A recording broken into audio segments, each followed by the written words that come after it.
22 जून सोमवार अष्टमी पर शिवलिंग से यह गुप्त चीज उठाकर ले आना। छप्पर फाड़कर होगी। धन वर्षा मनोकामनाएं होगी। पूर्ण इतना पैसा आएगा कि गिनते गिनते थक जाओगे। भगवान भोलेनाथ जी के आशीर्वाद से आपके जीवन में बहुत उन्नति होगी। भक्तों, जैसा कि आप सभी जानते हैं कि सोमवार अष्टमी का प्रिय दिन हमारे महादेव और माता पार्वती को समर्पित होता है। इसीलिए इसका महत्व कई गुना अधिक बढ़ जाता है। और भक्तों, ऐसी तिथियां साल में केवल एक ही बार पड़ती हैं। ऐसे में यदि इस दिन सभी शिव भक्त भोलेनाथ की विधि विधान से पूजा अर्चना करते हैं तो भक्तों की सभी प्रकार की मनोकामनाएं पूर्ण हो जाती हैं। इसी के साथ महाराज 22 जून सोमवार अष्टमी पर व्रत रखने से भगवान शिव और माता पार्वती की विशेष कृपा प्राप्त होती है। साथ ही इस दिन यदि कोई व्यक्ति भगवान भोलेनाथ की थोड़ी सी भी पूजा अर्चना कर लेता है तो उस व्यक्ति के जीवन की सभी मनोकामनाएं पूर्ण हो जाती हैं। उस व्यक्ति के जीवन के हर कष्ट समाप्त हो जाते हैं और उस व्यक्ति के जीवन में धन प्राप्ति के सभी रास्ते खुलने लगते हैं। तो चलिए भक्तों, वीडियो को शुरू करते हैं। लेकिन उससे पहले अगर आप भी चाहते हैं कि भगवान भोलेनाथ का आशीर्वाद आपके ऊपर सदैव बना रहे तो इस वीडियो को एक लाइक करें और चैनल को सब्सक्राइब करके कमेंट में ओम नमः शिवाय या हर हर महादेव जरूर लिखें। तो भक्तों, आज हम जानेंगे कि आपको 22 जून सोमवार अष्टमी पर भगवान भोलेनाथ के मंदिर जाकर के कौन सी वस्तुएं भोलेनाथ को अर्पित करना है और वह कौन सी गुप्त चीज है जिसे आपको सोमवार अष्टमी पर शिवलिंग से उठाकर लेकर के आनी है, जिससे कि आपके घर से दुख दरिद्रता और सारी परेशानियां हमेशा के लिए समाप्त हो जाएं और आपके घर में हमेशा ही सुख समृद्धि और सौभाग्य बना रहे। महाराज, आप सभी ये तो जानते ही हैं कि देवों के देव महादेव यदि किसी व्यक्ति पर अपनी कृपा कर देते हैं तो साक्षात्कार काल भी उसका कुछ नहीं बिगाड़ पाता है। इसीलिए भक्तों, आज की इस वीडियो में हम आपको बताएंगे कि कैसे आप भोलेनाथ को प्रसन्न कर सकते हैं, भोलेनाथ का आशीर्वाद प्राप्त हो सकता है और किस प्रकार से आपको इस दिन भोलेनाथ की पूजा अर्चना करनी है, और साथ ही वह कौन सी गुप्त चीज है जिसे आपको इस दिन शिवलिंग से चुपचाप लेकर के आज जाना है ताकि आपके घर पर अन्न और धन का भंडार कभी भी कम ना हो। देखिए भक्तों, आपके जीवन में चाहे कितनी ही बड़ी परेशानी हो, कितनी ही बड़ी दिक्कत क्यों ना हो, मान लीजिए यदि आपके जीवन में बहुत अधिक धन की समस्या है, आप नौकरी की प्राप्ति के लिए बहुत ही ज्यादा परेशान हो चुके हैं, आपके शत्रुओं ने आपको घेर लिया है, संतान की प्राप्ति आपको नहीं हो पा रही है, तो एक बात का ध्यान रखिएगा कि यदि आप भी 22 जून सोमवार अष्टमी पर यदि भगवान शिव से जुड़े कुछ उपाय कर लेते हैं तो फिर आपकी चाहे कितनी ही बड़ी मनोकामना हो, कितना ही बड़ा कष्ट हो, वो खत्म हो जाता है और आपकी हर मनोकामना पूर्ण हो जाती है। मान लीजिए यदि आपके ऊपर कोई दोष लगा हुआ है, जैसे वास्तु दोष, शनि दोष, पितृ दोष या कोई भी दोष लगा हुआ है, तो आपको सोमवार अष्टमी पर यह गुप्त चीज शिवलिंग से लेकर के आ जाना है। आपके जीवन से सारी परेशानियां दूर हो जाएगी और आपके जीवन में धन आने के सारे मार्ग खुल जाएंगे। भक्तों, एक विशेष बात का हमेशा ध्यान रखें कि जब भी हम भगवान भोलेनाथ की पूजा करते हैं तो हमें धैर्य रखना चाहिए, विश्वास रखना चाहिए और श्रद्धा के साथ भगवान भोलेनाथ की पूजा करनी चाहिए, क्योंकि भगवान भोलेनाथ बहुत ही भोले हैं। वह किसी भी व्यक्ति की थोड़ी सी ही पूजा से, साधना से तुरंत ही प्रसन्न हो जाते हैं। इसीलिए 22 जून सोमवार अष्टमी पर कुछ ऐसी चीजें हैं जो आपको अवश्य पता होनी चाहिए, क्योंकि इस दिन यदि आप भगवान भोलेनाथ के सामने पूजा करने जा रहे हैं और मान के चलिए यदि आपने अगर कोई गलती कर दी तो भगवान भोलेनाथ आपसे क्रोधित हो जाएंगे, और आपने सही तरीके से पूजा की होगी तो साक्षात आपको भगवान भोलेनाथ उसी दिन आशीर्वाद दे देंगे और इसके के बाद आपके जीवन में कभी कोई परेशानी नहीं आएगी। तो भक्तों, आपको हम वह सभी चीजें बताने वाले हैं, इसलिए आप सभी इस वीडियो में अंत तक बने रहे। तो भक्तों, ध्यान दीजिए। सोमवार अष्टमी पर सबसे पहले तो आपको भगवान भोलेनाथ के मंदिर जाना होगा और ये जितने भी उपाय आपको बताए जाएंगे ये आपको भगवान शिव के मंदिर में ही करने होंगे। देखिए, अक्सर कई भक्तों का प्रश्न होता है, गुरुजी हमारे घर पर शिवलिंग है क्या, हम घर पर पूजा नहीं कर सकते? तो इसका उत्तर नहीं। इस उपाय के लिए आपको मंदिर जाना पड़ेगा, क्योंकि मंदिर का जो शिवलिंग होता है और जो घर का शिवलिंग होता है इसमें बहुत ज्यादा फर्क होता है। जो मंदिर का शिवलिंग होता है और इसकी जो शक्ति होती है वो आपके घर के शिवलिंग से करोड़ों गुना ज्यादा अधिक होती है। इसमें ऐसी सकारात्मक ऊर्जा होती है जिसके सामने अगर आप थोड़ी सी पूजा करते हैं तो तुरंत ही उसका फल आपको मिलता है और आपके जीवन की हर परेशानी चली जाती है। तो आपको जितने भी आज उपाय बताए रहे हैं आपके जीवन की परेशानी को खत्म करने के लिए, आपकी मनोकामना पूर्ति के लिए, तो इन उपायों के लिए तो आपको मंदिर जाना पड़ेगा। और 22 जून सोमवार अष्टमी की तिथि भी पड़ रही है, तो यह दिन ऐसा है, इस दिन अगर आप मंदिर जाकर के भगवान भोलेनाथ की पूजा करते हो, आराधना कर रहे हैं, तो मान के चलिए आपके जीवन में कभी कष्ट आ ही नहीं सकता। पूरे साल आपके घर पर अन्न धन का भंडार भरा रहेगा। तो आपको क्या लेकर जाना है वो आपको नोट कर लेना है, क्योंकि भक्तों अगर आपने एक भी गलती कर दी तो आपकी पूजा संपन्न नहीं मानी जाएगी। तो भक्तों, सबसे पहली जो वस्तु है जो कि आपको शिव मंदिर लेकर के जाना है वो है एक लोटा जल। अब भक्तों, यहाँ पर कई लोगों का प्रश्न रहता है कि गुरुजी जल जो है वो तो शिवालय में भी मिल जाता है, शिव मंदिर में मिल जाता है, तो क्या जल मंदिर से ले सकते हैं? तो इसका जवाब है नहीं। आपको ये जो जल है इसे अपने घर के रसोई घर से ही लेकर के जाना है। अब भक्तों, इसका भी एक कारण है घर से, इसलिए आपको जल ले जाना है ताकि आपके घर का जो जल आप लेकर जा रहे हैं भगवान भोलेनाथ पर चढ़ाने के लिए, उसी जल के द्वारा आप भगवान से जुड़ जाएंगे।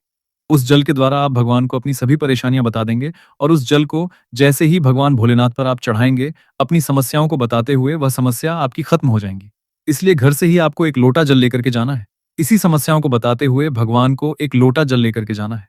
इसी में के साथ भक्तों जो जल आप लेकर के जा रहे हैं उसमें आप चाहें तो 1 से 2 बूंद गंगा जल की भी डाल सकते हैं, क्योंकि गंगा जल से युक्त जल समर्पित करने से भगवान शिव हमसे बहुत अधिक प्रसन्न होते हैं। अब भक्तों, इसी के साथ में आपको एक प्यारी सी और एक सुंदर सी बेलपत्र भी लेकर के जानी है। बेलपत्र को लेते समय ध्यान रखें कि ये कहीं से भी टूटी हुई या फिर खंडित नहीं होनी चाहिए। इसी के साथ में 22 जून को है सोमवार की अष्टमी, तो इस दिन आपको बेलपत्र के वृक्ष से बेलपत्र को तोड़कर नहीं लाना, क्योंकि ऐसा करना भगवान शिव को क्रोधित भी कर सकता है। इसीलिए आप यदि हो सके तो एक दिन पहले ही बेलपत्र तोड़ के ला सकते हैं, या फिर आपको शिवलिंग पर चढ़ा हुआ बेलपत्र शुद्ध जल से धोकर उसका प्रयोग कर लेना है।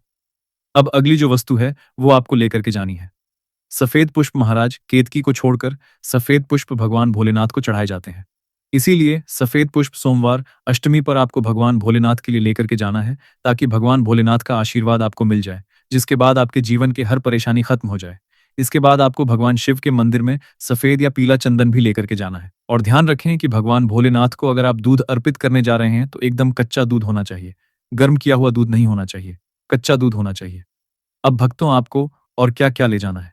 देखिए, अगर आप चाहते हैं कि आपकी हर मनोकामना पूरी हो, तो एक छोटा डिब्बा लीजिए। उसमें काली मिर्च भरकर ले जाइए। देखिए, बहुत ध्यान से सुनिए जितनी आपको बातें बताई जा रही हैं। एक डिब्बे में काली मिर्च भर के एक लाल कपड़ा लीजिए। उसमें लौंग कपूर में रखें और इसको मौली धागे से बांध करके आपको अपनी जेब में रख के ले जाना है। सिर्फ इतनी चीज आपको ले जानी है। सोमवार अष्टमी के दिन। अब भक्तों, आपको पूजा कैसे करनी है, इसे भी ध्यान से सुनिए। और जितनी भी चीजें आपको बताई जा रही हैं, इन चीजों को आपको ले जाना है और शिवालय से वापस लेकर के आना है अपने घर पर, ताकि आपको धन की प्राप्ति हो सके। आपकी कोई भी मनोकामना हो वो पूर्ण हो जाए। तो भक्तों, आप सबसे से स्नान आदि करके 22 जून सोमवार अष्टमी पर जाएंगे शिव जी के मंदिर में। तो सबसे पहले आपको इस बात का ध्यान रखना है, मंदिर जाने से पहले ही काले या नीले कपड़े धारण करके मंदिर न जाए, वरना भगवान भोलेनाथ का आपको क्रोधित रूप देखना पड़ सकता है। अब सबसे पहले आपको भगवान शिव के शिवलिंग पर एक धारा से जल समर्पित करते जाना है और आपको मन ही मन श्री शिवाय नमस्तुभ्यम या ओम नमः शिवाय इस मंत्र का जाप करते रहना है। अब भक्तों, इसके बाद आपको भगवान शिव के शिवलिंग पर चंदन लगाना है। चंदन लगाने के बाद भगवान भोलेनाथ पर आपको बेलपत्र समर्पित करना है। फिर इसके बाद आपको भगवान भोलेनाथ पर सफेद पुष्प अर्पित कर देना है। सिर्फ इतना आपको करना है। दूध अगर आप चढ़ाना चाहते हैं तो दूध भी आप चढ़ा सकते हैं। इतना बस आपको करना है।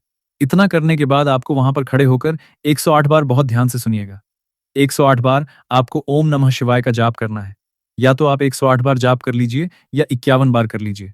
अब आपको क्या करना है, एक डिब्बा जो काली मिर्च का आप ले गए थे, उस काली मिर्च के डिब्बे को आपको शिवलिंग पर जो जलहरी होती है, जहां से जल बह के नीचे गिरता है, इस जलहरी के वहां पर आपको जो काली मिर्च लेकर के गए थे, उस काली मिर्च को आपको स्पर्श करना है। कहाँ? शिवलिंग पर, जहां से जल नीचे गिरता है, उस स्थान पर। और यह काली मिर्च आपको अपने पास वापस रख लेना है। अब जो आप लाल पोटली ले गए हैं बंद करके लौंग और कपूर की, इसको भी आपको स्पर्श कराना है शिवलिंग की जलहरी के वहां पर, और इसे भी आपको वापस रख लेना है। अब आपको क्या करना है, जिस लोटे में पानी ले गए थे या जिस लोटे में भी आप दूध ले गए थे, उसमें आपको क्या करना है।